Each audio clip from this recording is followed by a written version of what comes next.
معظم منظم محترم معزز مہذب مؤدب علماء کرام طلاب عظام لائق صد احترام اور انشاءاللہ لشکر امام صادق محمد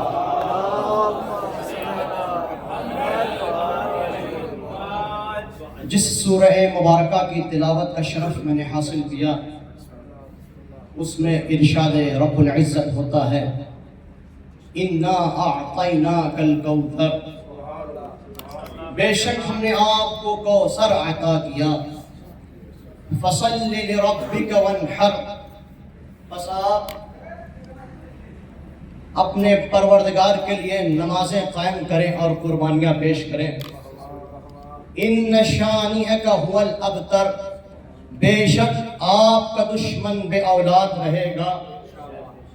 کائنات کا کوئی بھی ایسا قاری نہیں ہے کہ جو اس سورہ کی تلاوت کرے، اس سورہ کی قرأت کرے اور تعصب اہل بیت کو دور کر کے، اپنے تعصب کی اینک کو صاف کر کے، حکمت و حقیقت کے موتیوں کو وا کر کے، ذہن و دماغ کو کھول کر کے اس سورہ کو پڑھے اور اسے یہ سمجھ میں نہ آئے کہ سورہ کوثر مصداق کوثر کا قصیدہ پڑھ رہا ہے۔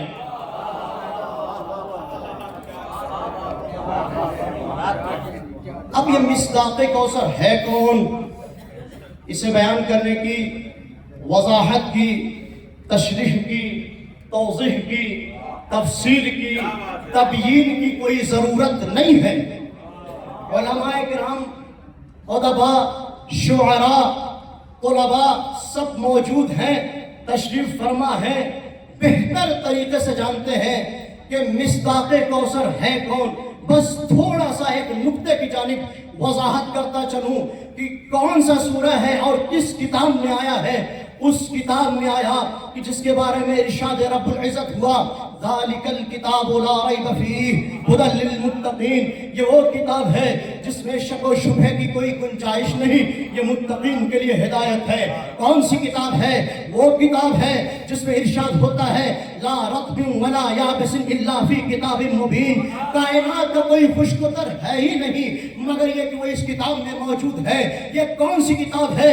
یہ وہ کتاب ہے جس کے بارے میں ارشاد ہوتا ہے لو انزلنا ھذا القرآن علی جبل لرأیتہ خاشعا متصدعا من خشیۃ اللہ، اگر ہم نے اس قرآن کو پہاڑوں پہ نازل کیا ہوتا تو یہ پہاڑ خوف خدا سے ریزہ ریزہ ہو جاتے۔ یہ کون سی کتاب ہے؟ یہ وہ کتاب ہے کہ جس کو تبیان لکل شیء کہا گیا۔ یہ کون سی کتاب ہے؟ یہ وہ کتاب ہے جس کے بارے میں ارشاد ہوا لو اجتمع الانس والجن علی ان یاتوا بمثل ھذا القرآن لا یاتون بمثلہ ولو کان بعضهم لبعض ظہیرا۔ یہ وہ قرآن ہے کہ جس کے بارے میں ارشاد ہوا کہ اگر انس و جن مل کر کے جمع ہو جائے اور چاہے اس جیسا کوئی قرآن لے کر کے آ جائے، اللہ کے سوا تمام لوگوں کو اپنا مددگار بنا دے، تب بھی اس کا جواب نہیں لا سکتے، تب بھی اس کا جواب نہیں لا سکتے۔ پھر فرمایا لو اجتمع الجن والانس علی ان یاتوا بمثل ھذا القرآن لا یاتون بمثلہ وان کنتم فی ریب مما نزلنا علی عبدنا فاتوا بسورۃ من مثلہ وادعوا شہداءکم من دون اللہ ان کنتم صادقین، اگر تم سچے ہو تو اللہ کے سوا جتنوں کو چاہو اپنے ساتھ یکجا کر لو، ایک پورے قرآن کا جواب نہیں، ایک سورے کا جواب لے آؤ۔ پورے قرآن کا جواب نہیں، صرف ایک سورے کا جواب لے آؤ۔ قرآن مجید خود جواب دیتا ہے لم تفعلوا ولن تفعلوا، تم ہرگز ایسا نہیں کر سکتے، تاکید کے ساتھ ولن تفعلوا، تم ہرگز ایسا نہیں کر سکتے۔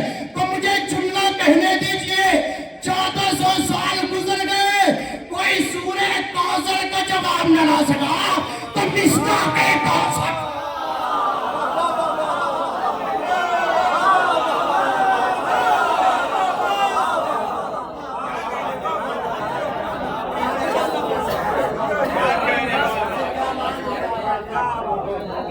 1400 سال گزر گئے،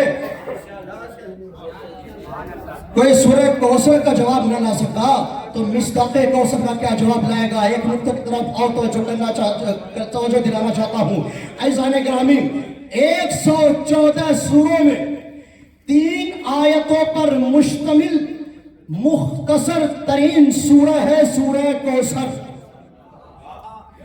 اور 14 معصومین میں عمر کے اعتبار سے مختصر ترین جس کی حیات ہے ان کا نام ہے، ان کی ذات ہے مصداق کوثر۔ ایک ہے سورہ کوثر، قرآن صامت کا سب سے چھوٹا سورہ، ایک ہے مصداق کوثر، عمر کے لحاظ سے سب سے کم عمر ذات کا نام ہے مصداق کوثر۔ توجہ فرمائیے گا، مصداق کوثر، جب سورہ کوثر عرب کے بڑے بڑے شعراء، ادباء، فصحاء کے مقابل میں آیا تو بازارو فصاحت کو لاجواب کر دیا۔ جب سورہ کوثر بڑے سے بڑے ادباء، فصحاء، بلغاء کے مقابل میں آیا تو بازارو فصاحت کو لاجواب کر دیا۔ جب مصداق کوثر ثقیفائی، جب مصداق کوثر جھوٹوں کے مقابل میں آیا تو ثقیفائی خلافت کو بے نقاب کر گیا۔ ایک صلاۃ پر محمد و آل محمد۔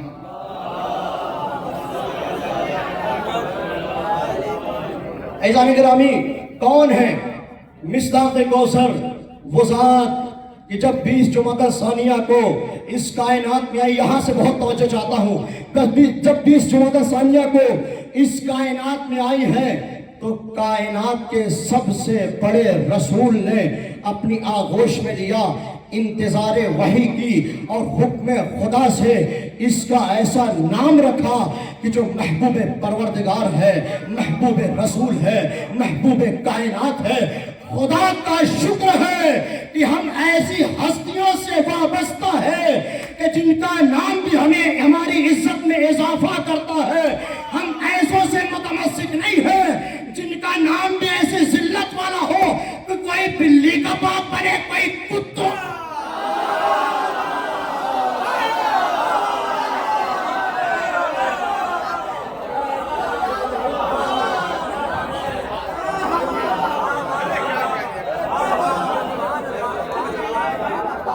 شکر ہے اس پروردگار کا کہ ہم ایسی ذوات و شخصیات سے متمسک ہیں کہ جن کا نام لیتے ہوئے بھی ہم فخر محسوس کرتے ہیں، صد افتخار ہوتا ہے۔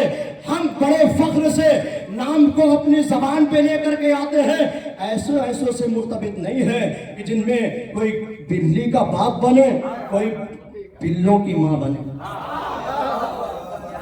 اب عزیزان گرامی توجہ فرمائیے گا، بی بی فاطمہ الزہرا سلام اللہ علیہا کا نام اللہ کے حکم سے رسول اللہ نے نام نامی اسم گرامی فاطمہ زہرا رکھا۔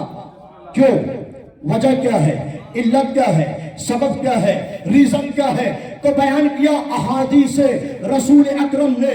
پہلی حدیث میں ارشاد ہوتا ہے لِأَنَّ النَّاسَ فُطِمُوا عَنْ مَعْرِفَتِهَا، فاطمہ کا فاطمہ اس لیے نام رکھا گیا کیونکہ لوگ آپ کی معرفت سے عاجز ہیں۔ میں سوال کروں گا یا رسول اللہ، اے نبی خدا، آپ ہی نے تو فرمایا، آپ ہی نے تو یہ کہا تھا، انحصار کا لفظ رکھا تھا، حصر کا لفظ رکھا تھا، اللہ اللہ کہہ کے پکارا تھا، اپنی حدیثوں میں بیان کیا تھا ما عرف اللہ الا انا وانت یا علی، اللہ کو کسی نے نہیں پہچانا سوائے میرے اور تمہارے اے علی، ما عرفنی الا اللہ وانت یا علی، مجھے کسی نے نہیں پہچانا سوائے اللہ کے اور تمہارے یا علی، ما عرفک الا اللہ وانا یا علی، اے علی تمہیں کسی نے نہیں پہچانا سوائے اللہ کے اور میں۔ جب اللہ حضر کا لفظ آ گیا تو کیا مطلب ہوا؟ مطلب یہ ہوا کہ پوری کائنات میں از آدم تا خاتم، آدم سے بھی پہلے اور خاتم کے بھی بعد اور تا روز قیامت جتنے بھی لوگ آنے والے ہیں، علاوہ کوئی کسی کی معرفت نہیں رکھے گا، پھر فاطمہ زہرا کی معرفت سے لوگ عاجز کیوں ہیں؟ تو شاید رسول آواز دے فاطمہ تو بضعۃ منی،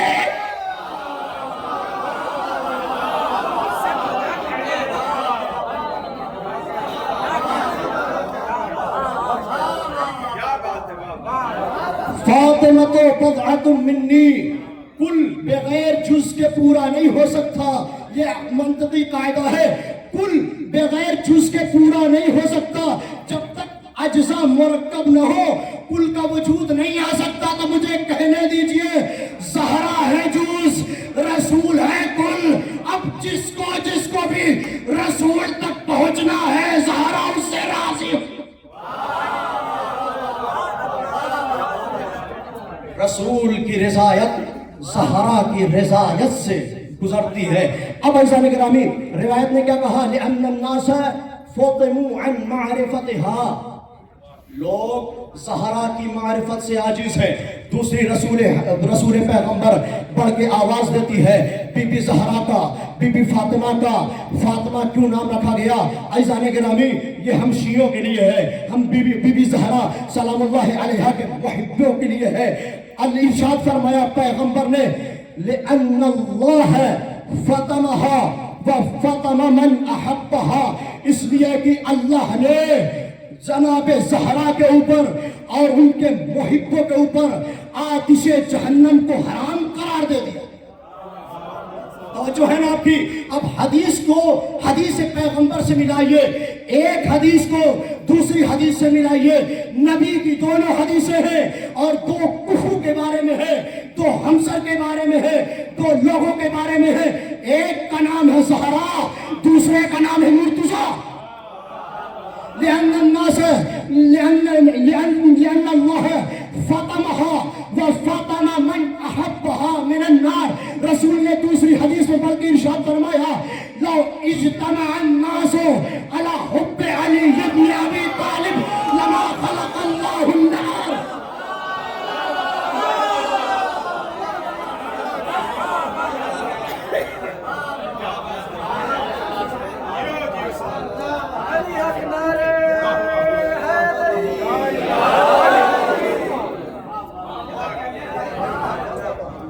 اب آپ کو سمجھ میں آیا کہ کیوں پیغمبر نے یہ ارشاد فرمایا تھا کہ اگر علی نہ ہوتے تو فاطمہ کا کوئی کفو نہ ہوتا۔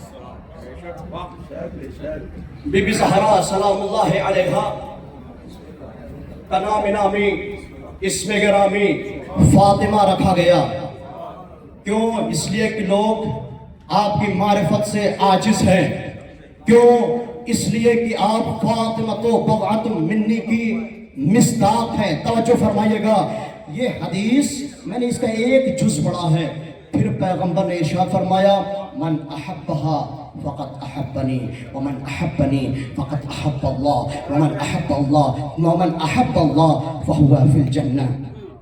جس نے زہرا سے محبت کی اس نے مجھ سے محبت کی، جس نے مجھ سے محبت کی اس نے اللہ سے محبت کی، جس نے اللہ سے محبت کی وہ یقیناً جنت میں ہوگا۔ پھر فرمایا ومن ابغضها فقد ابغضنی ومن ابغضنی فقد ابغض اللہ، جس نے زہرا سے بغض رکھا اس نے مجھ سے بغض رکھا، جس نے مجھ سے بغض رکھا اس نے اللہ سے بغض رکھا۔ ومن ابغضه اللہ فهو فی النار، اور اللہ جس سے بغض رکھے، اللہ جس سے دشمنی کرے وہ یقیناً جہنم میں داخل ہوگا، وہ یقیناً جہنم میں داخل ہوگا۔ اب پھر اس حدیث پیغمبر کو ایک آیت قرآنی سے ملانا چاہتا ہوں، فَهُوَ فِي النَّارِ، فَهُوَ فِي النَّارِ، وہ نار میں ہوگا، وہ جہنم میں ہوگا۔ جب خلیفہ ثانی کا دور اقتدار آیا، جب خلیفہ ثانی کا دور خلافت آیا تو وہ آئے عزیز بیٹی کے پاس آئے، پہلے والے کی عزیز بیٹی کے پاس آئے، آنے کے بعد کہنے لگے کیا کوئی ایسی عادت تھی پہلے والے کی جو وہ بار بار انجام دیا کرتے تھے، جو ان کی عادت میں شمار رہتی تھی؟ میں کہوں گا ارے تم ایسے ہی مسلک سے تعلق رکھنے والے ہو جن کے وہاں عبادت نہیں عادت ہے ہوا کرتی ہے۔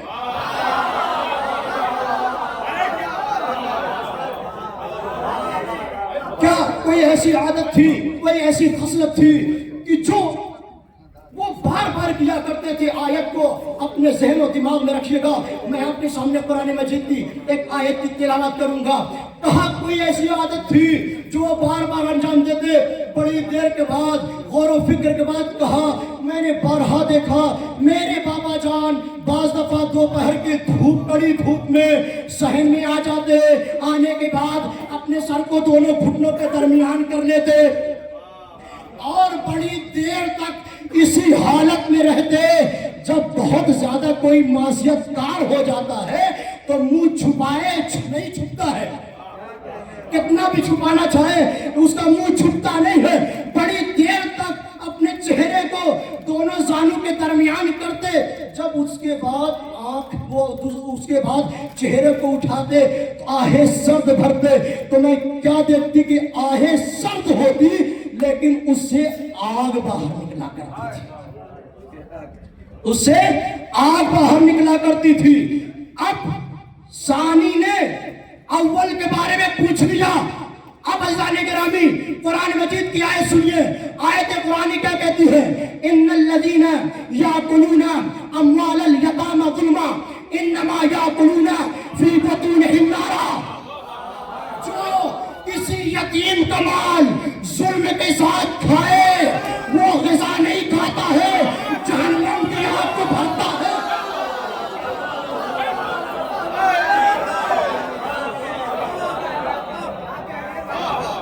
کسی یتیم کا مال ظلم و استبداد کے ساتھ کھائے وہ غذا نہیں کھاتا, اپنے پیٹ میں آگ کو بھرتا ہے. کیسے کوئی جہنمی ہوتا ہے؟ روایت بھی بتا رہی ہے, آیت بھی بتا رہی ہے. توجہ نہ سنو, روایت بھی بتا رہی ہے, آیت بھی بتا رہی ہے. جو کسی یتیم کا مال کھائے وہ اپنے پیٹ میں جہنم کی آگ بھرتا ہے. ایک عام یتیم کا مال انسان کو جہنم میں پہنچا دے, اگر رسول کی یتیم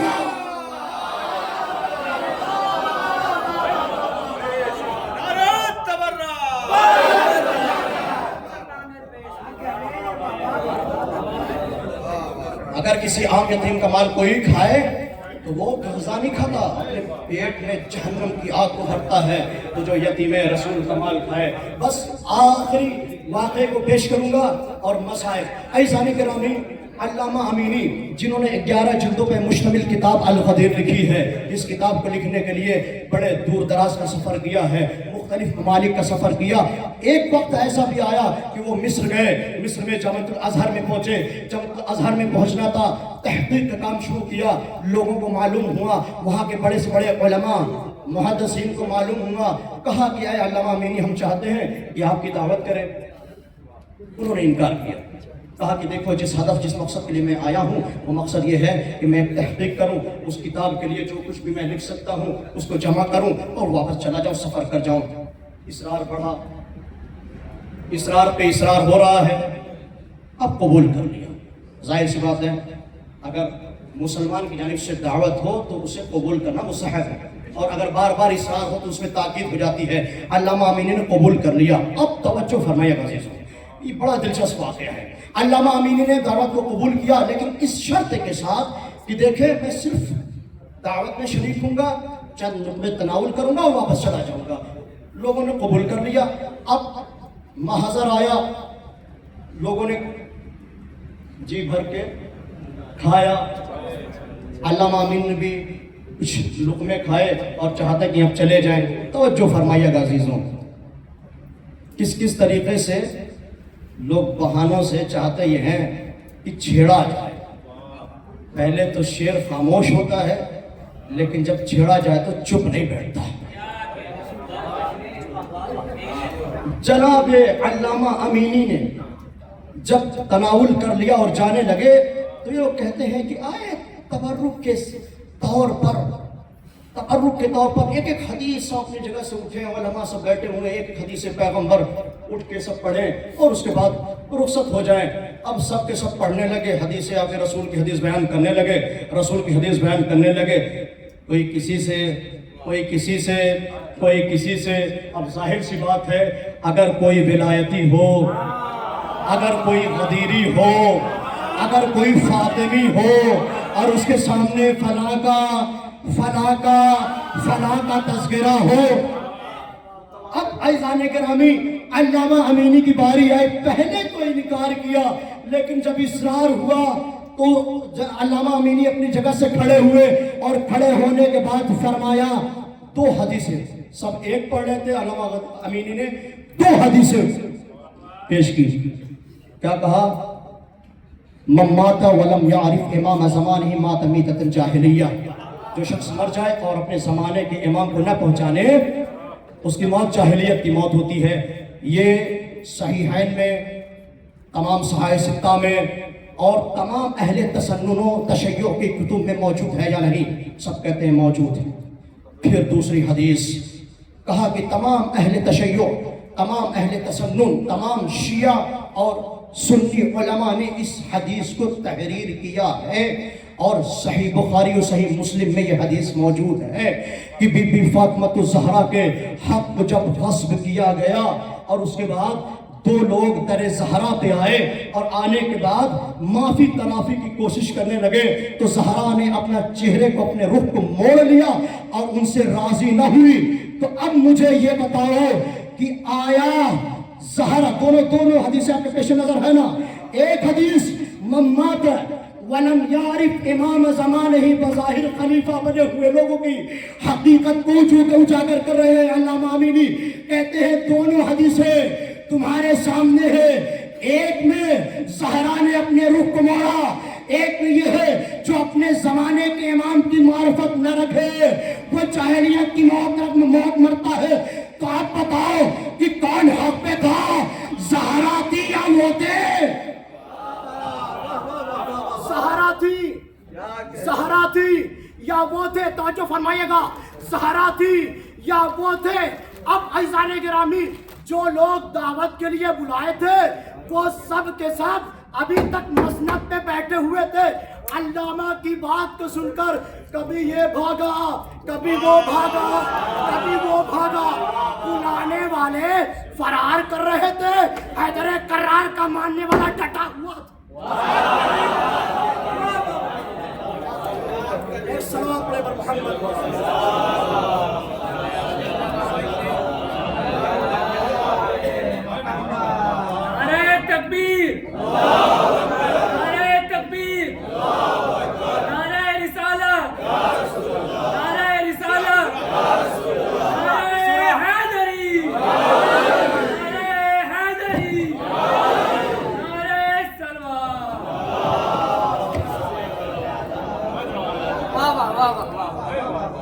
جزاکم اللہ خیر.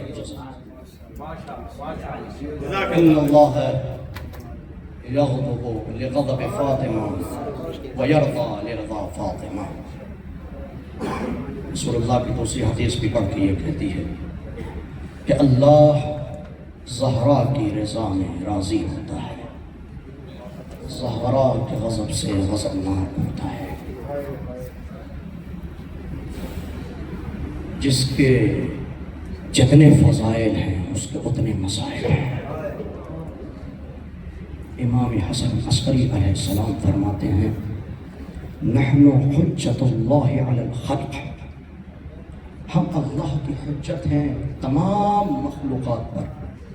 وجدتنا فاطمہ حجت اللہ علینا، اور ہم ائمہ کے اوپر بھی، وہ ائمہ جو پوری کائنات کے لیے حجت ہیں، مولا عسکری فرماتے ہیں کہ ہم ائمہ کے اوپر بھی ہماری جدہ فاطمہ حجت خدا ہے.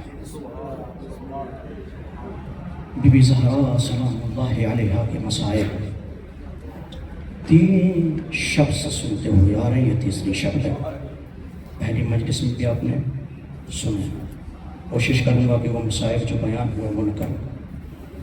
عزیز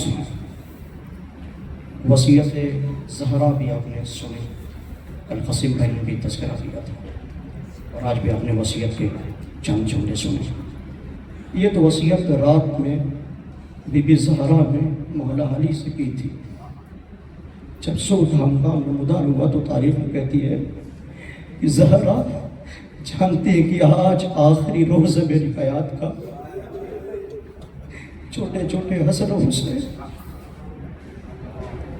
نہلایا دھلایا، صاف ستھرے لباس پہنائے، باہر بھیجا، کہا بچوں جاؤ، اب میں چاہتی ہوں کہ کچھ وقت خدا کی بارگاہ میں عبادت پروردگار میں مصروف ہو جاؤں۔ حسن و حسین جو گھر سے نکلے، توجہ فرمائیے گا عزیزو، تو جناب اسماء کو زہرا قریب بلا کے کہتی ہے، اے اسماء میرے بچوں کا خیال رکھنا،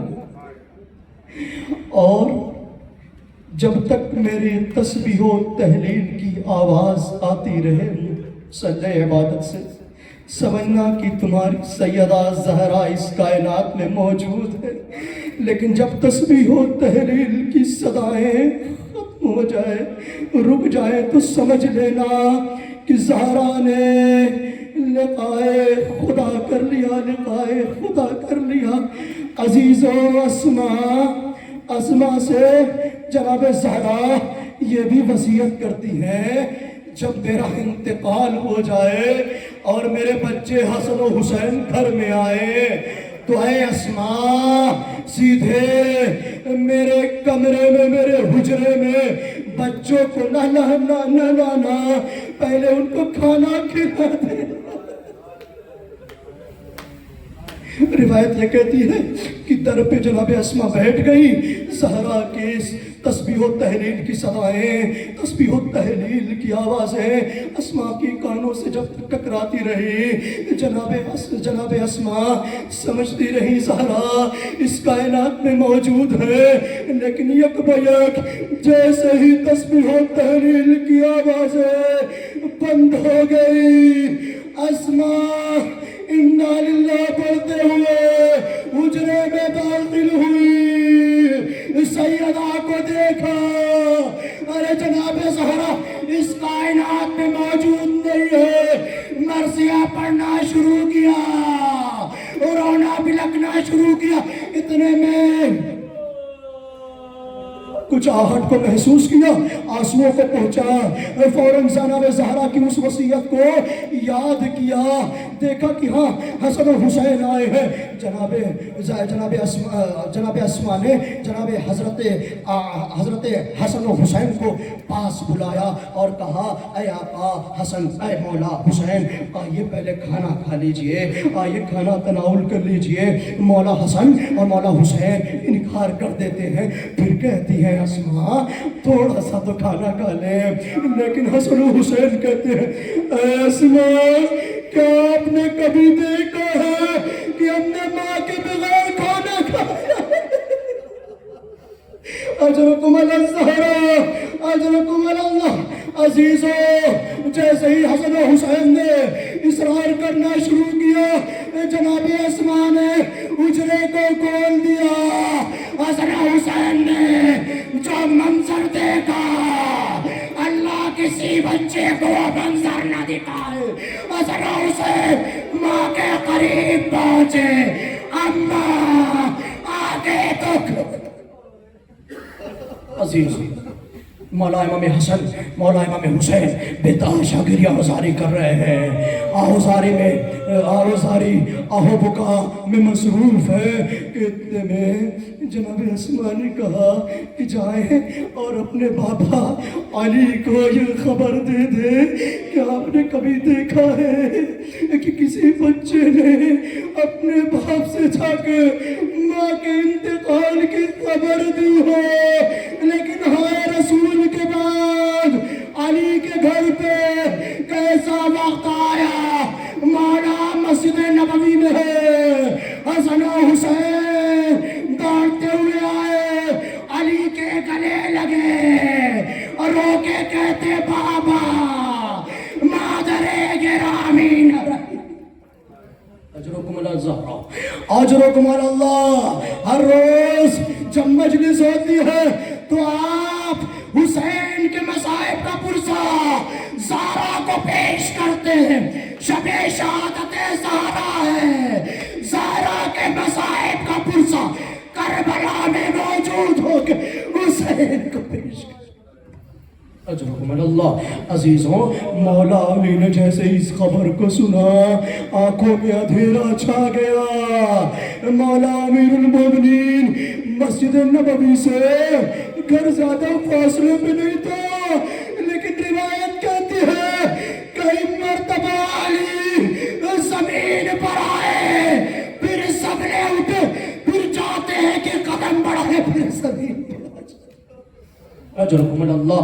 مصیبت علی کو اس مسائل میں ملاحظہ کریے گا عزیزوں۔ جب کسی کے وہاں انتقال ہوتا ہے، جب کسی کے وہاں خبر انتقال دینی ہوتی ہے تو کیا ہوتا ہے، جو دوسرے اعزا و اقارب ہوتے ہیں، جو ہمسائے اور پڑوسی ہوتے ہیں، وہ جا جا کے خبر دیتے ہیں فلاں کا انتقال ہو گیا، فلاں کا انتقال ہو گیا، فلاں کا انتقال ہو گیا۔ عزیزوں ایسی نہ خبر دی جاتی ہے، لیکن ہائے رے علی کی غربت، زہرا کی وصیت، مولا امیر المومنین زہرا کے پاس موجود ہے۔ چھوٹے چھوٹے بچے حسن حسین کو کہتے ہیں کسی کو کانو کان خبر نہ ہو، رات کے اندھیرے میں چچا سلمان کو بلا، رات کے اندھیرے میں ابو سلام مقداد کو بلانا۔ اجرکم اللہ۔ عزیزوں مولا امیر المومنین تمام کے تمام وہ مسائل جو زہرا پہ پڑے وہ سب چھوڑتا ہوں۔ عزیزوں غسل و کفن دیا گیا، جنازہ اٹھا، صرف رات کے اندھیرے میں جو جنازہ اٹھا ہے نا تو صرف چند افراد موجود تھے۔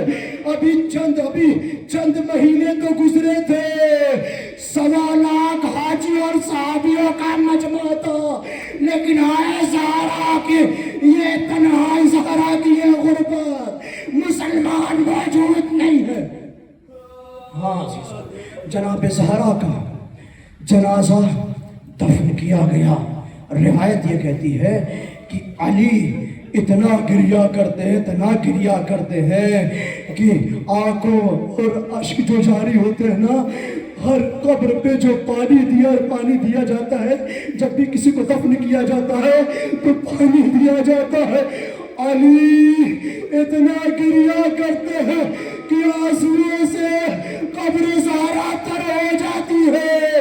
عزیزوں یہ مولا امیر المومنین ہے، قبر زہرا پہ گریا کر رہے ہیں۔ آئیے جنگ صفین 26 برس کے بعد، جنگ صفین میں زہرا کی شہادت میں 26 برس کا فاصلہ ہے۔ جناب ابن عباس کہتے ہیں کہ جنگ صفین میں میں نے خضاب کو لیا، علی کے خیمے میں گیا اور میں نے کہا اے علی، اے مولا امیر المومنین، آپ کا بال سفید ہو چکا ہے، آپ کی داڑھی سفید ہو چکی ہے، ذرا خضاب کر لیجئے، 26 برس کا فاصلہ ہے زہرا کی شہادت میں۔ علی کہتے ہیں میں زہرا کے غم میں سوگوار بیٹھا۔ اب آپ کو سمجھ میں آیا بعد شہادت حسین سید سجاد 35 برس تک کیسے تڑپ تڑپ کے روتے رہے، کیسے تڑپ تڑپ کے گریا کرتے رہے۔ جب بس آخری بات اور زحمت تمام ہے، جب کسی کے گھر میں ماں کا انتقال ہو جائے، شوہر موجود ہو، چھوٹے چھوٹے بچے موجود ہو، تو شوہر کی یہ پوری ذمہ داری ہوتی ہے اور شوہر پوری کوشش یہ کرتا ہے کہ اپنی زوجہ کا تذکرہ بچوں کے سامنے نہ کرے، اس لیے کہ جب بھی کرے گا تو بچے بلک کے روئیں گے۔ حسن کہتے ہیں، مولا حسن فرماتے ہیں ہماری ماں کی شہادت کے کئی برس بعد بھی ہم اپنی ماں کا تذکرہ بابا کی موجودگی میں نہیں کرتے، اس لیے کہ جب بھی تذکرہ کرتے تھے علی ویسے ہی روتے تھے جیسے قبر زہرا پہ تڑپ تڑپ کے۔